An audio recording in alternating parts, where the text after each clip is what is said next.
Well, it's been a while. This is the new update video for Aces Under the Moonlight. I was supposed to do one of these for every single update, but I forgot. And instead of going through every single update that I missed, I'm going to show you the entire game dev journey from the beginning build 1.0 to the update we have right now, which is 8.0. With that, let's get into it. I lied. First, FAQ. I am not a programmer, I'm an artist. The reason I chose Unity is because I feel it is non-programmer friendly because of the Unity community. At this point, people have basically answered any questions that you might even think to ask. You can go on Unity forums, you can go on Stack Overflow, you can go on YouTube, you can go on Google, you can go on Bing if Google is down for some reason. At this point, you can probably get your questions answered. With that, onto the video. The game at release was bones. I had menu screens, I had the controls screen, and there were 4 modes. It's basically what I thought was the bare minimum that I could release with, but there was no mirror matching, there was no AI, no controller support, there was no 2 characters, there was 1 ball, 1 stage, and a night mode, but it did have this. Anyway, I had been working on this game for about 1.5 years, and I never told anyone about it. So I never got any comments or playtesting done or anything. But when the game released, the biggest comment I got was that the camera was too nauseating. It would move too fast. It would follow the ball too quickly. Also, I got a comment that when the ball does move really, really fast, it will disappear from the stage. Another large change I made was to cross-court brawl the fighting game mode. When you air dodge in the previous update, you would stop moving, but in this new update, you'll maintain your momentum. But the biggest change by far is that now you have controller support and you can mirror match in this game. Now, for the entire time working on this game, I just couldn't figure it out. It was some of the hardest stuff in the game. The way I programmed it was so incompatible, I thought, with mirror matching or controller support. But if you remember a minute ago, at this point, people have basically answered any questions that you might even think to ask. It had already been figured out. You could just do mirror matching because people had already made fighting games in Unity and they figured out how to do mirror matching. Controller support is the same way, except there's literally documentation in Unity that shows you how to implement controllers into your games.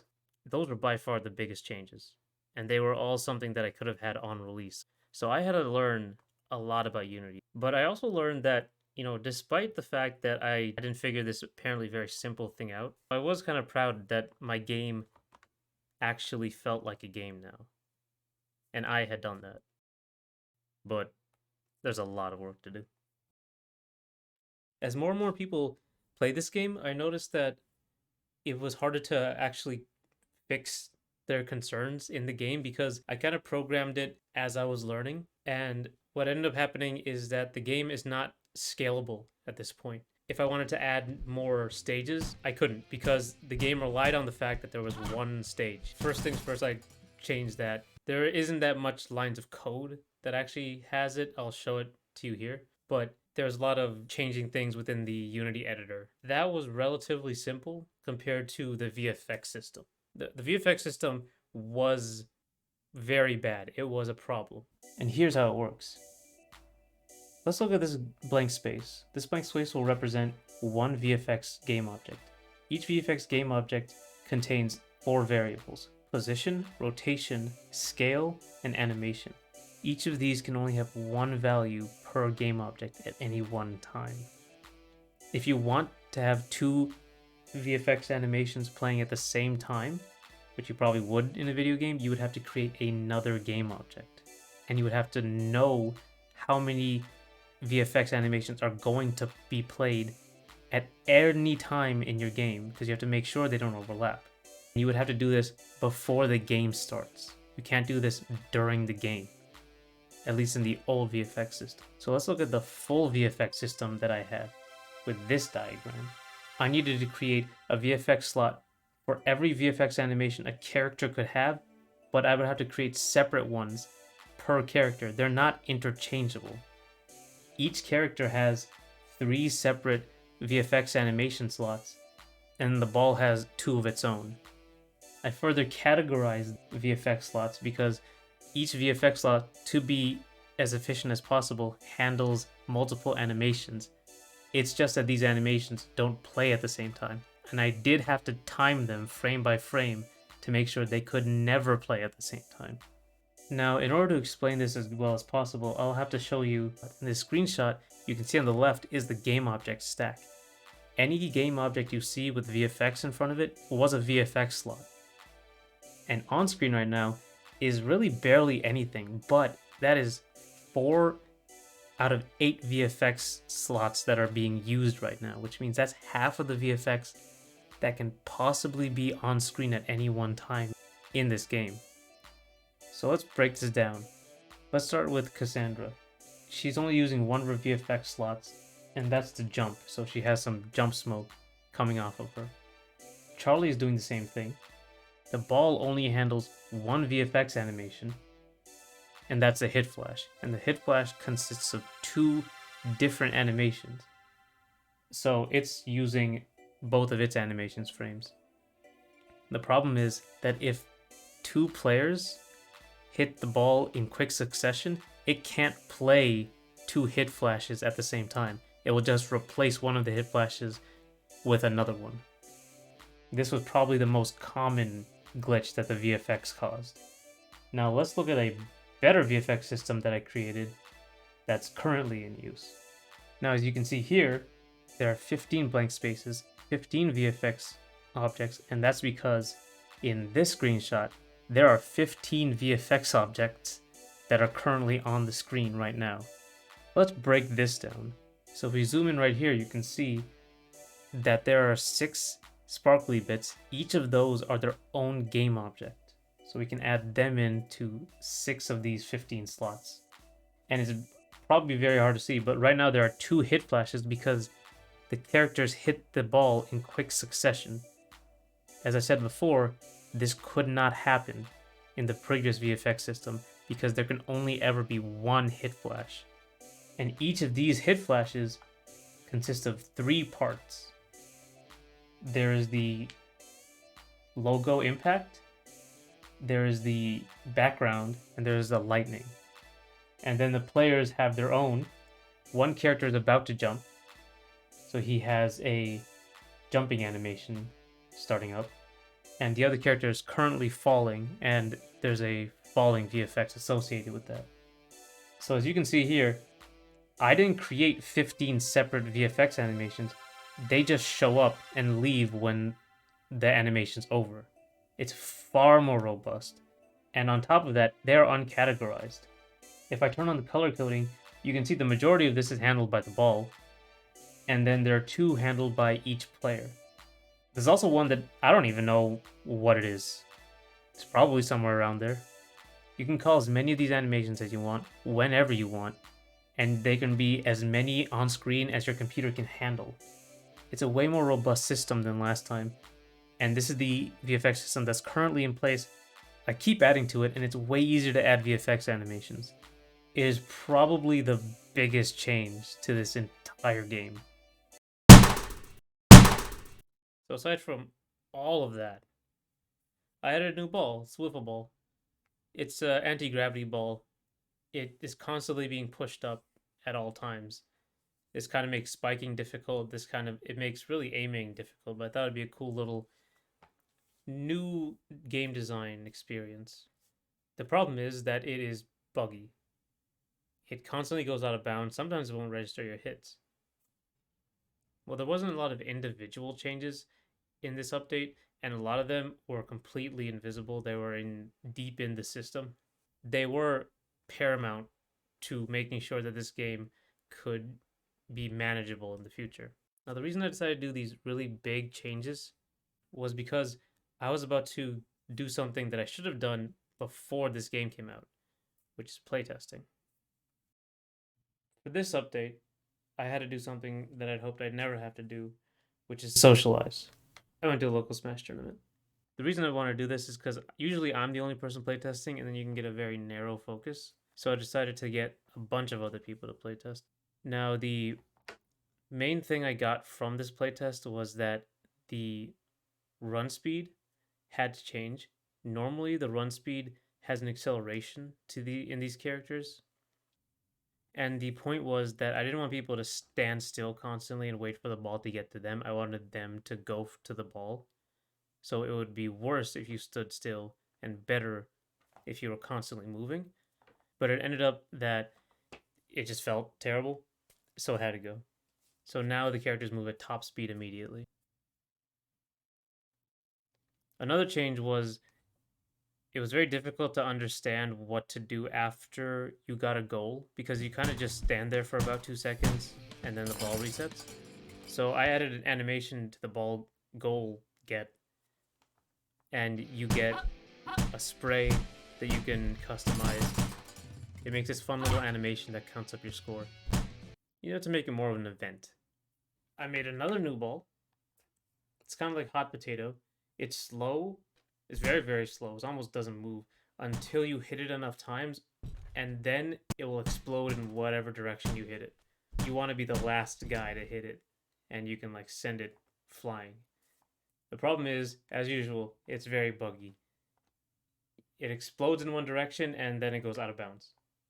This update was smaller because it was more of a reaction to playtests rather than a full system change. The next update, though, was something I was excited to add since the very beginning. Buffering is a lenience on your inputs that allows you to be a little bit too early and your inputs will still count. You don't have to be quite perfect every time you do something. Now, normally this is made to make games feel better.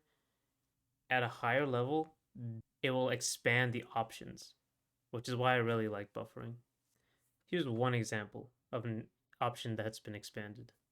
All right, so I'm going to teach you how to do an instant air dash in Aces Under the Moonlight using the buffering feature that I coded in here. In order to do an air dash, you have to jump, be in the air already, and press forward or back twice very quickly. So I'm just going to jump in the air and press twice, and I'll do an air dash like that. I'm going to do an air dash as close as possible to the ground. Be like this, really fast, right? So the way this is done is you, instead of pressing just jump, you press jump and D at the same time. So jump and forward at the same time. This forward input will be held by the game for about 10 frames. And if you press forward again, it will count as a full air dash. It will count as you pressing it twice. You can move really fast around the stage like this. So if I wanted to get up to Charlie to hit him, I would have to run up, or I can do this. I am proud that I actually got this done because my game really feels good now. It does feel a lot smoother to play and control. Now, aside from that, I've added some new animations to the background. When you're mirror matching Charlie and Charlie, you can find Cass in the background, and when you mirror match Cassandra and Cassandra, you find Charlie in the background. Now, this update has been dominated completely by the buffer system, but the buffer system was a necessary step to add a very important feature for players. Now, the reason this game didn't have AI for a very long time was because it felt so daunting. It felt so programming intensive that I didn't even want to touch it. I didn't think I was even ready for it. But it ended up not being that bad. Because once you've made the buffer system, what happens is that you're kind of remote controlling your character anyway. And that's all AI is. It's basically remote control. And here's how that works. Normally, you would think in a video game, you would just have a controller that sends commands directly to a character and the character performs whatever you want. And that was the case up until update 5 for this game. In order to expand this and make this a lot more flexible, I had to create an input manager, which is a middleman to this system we have. Now the controller gives a command to the input manager, and the input manager performs a few tasks and then sends it to the character. Now let's break that input manager into it's two parts. You have the input functions and the input list. The input functions is the script that actually gives the commands to the characters. Now the controller is calling one of the input functions, and that input function writes to an input list. This input list is pretty long. It's like 20 different elements in this list. What the input list does is that it takes the input function command and puts it at the top of the list. Now, the character is always reading from the top of the input list. And that's what the character does. This is how the game is controlled by a player. Now, the beauty of this system is that I don't need a physical player anymore. You can just replace the controller. Say, for example, I have a circle, and in this circle, it's looking for the ball. And if it detects the ball, then it will ping a command to the input function. That input function will send a command to the input list, whatever I choose to send, and then the character just does it. And that's what's going on here. As you can see, there's two giant spheres. Those two big blue spheres are just looking for the ball, and when that happens, it's sending a command to the input lists on the right, and that governs what the AI characters are doing. And the red boxes are governing whether to attack or not. Depending on which box the ball is detected in, it will do a different attack. So it's actually a very simple system.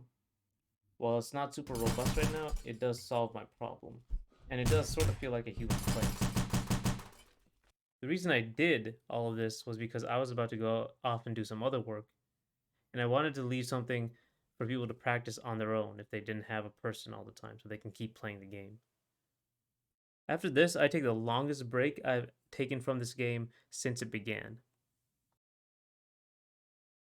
With the time I had between this update and the last update, I decided to make the bigger changes, stuff like art changes. I made a new mode select screen. This mode select screen is closer to the aesthetic that the rest of the game has, and it has a lot more functionality. So you can mouse over the mode and it will give you the rules, because a lot of the names don't really tell you anything. You can also change the ball and your control setup in this screen just before you start playing. But the biggest change I made was to the gameplay. I decided to really lean into comboing as the means for what the game design is built around. So I changed some rules to the canceling. Instead of just you hit a button and it stops whatever attack you're doing, if you hit the ball during the hit stop, if you cancel, the ball will just stop in place and lose all momentum, so you can combo it again. So instead of using your meter to, usually if you make a mistake, you can just press it and get out of it. You can choose to use your meter to get out of a mistake or to extend your combo on the ball. Aside from that, I add some new information at the top left. You can see your frame rate. You can see your current volley, which is how many times the ball has been hit before it actually makes a goal.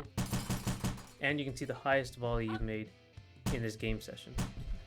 In this update, I made a lot more changes to the game design because I had a lot more time to think about it. And I really leaned into the uniqueness of my game. And now we're at the current update, 8.0. I decided to lean fully into the idea that you should be comboing the ball and not just trying to get a goal.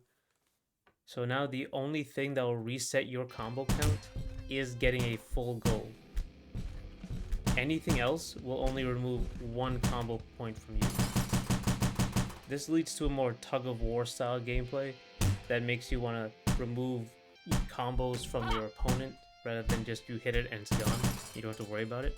It makes it a lot more active. Aside from that, I added a bonus round that every few goals you have a chance to win 5 extra points on a goal. There's also a splash screen that lets you know that a bonus round is currently active. I added another spray.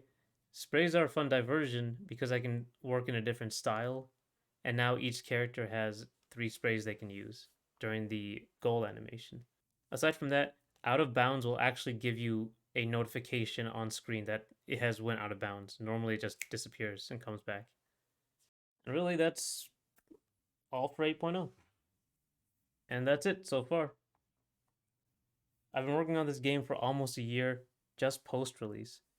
I'll probably make a video on pre-release some other time, but I'm still working on this game. Right now, I am working on a new stage. On top of that, I'm working on a new character, but I'm streaming the new stage. If you want to know where I'm streaming, I'm on Twitch and YouTube on Mondays, Wednesdays, and Fridays from 6 to 9, usually.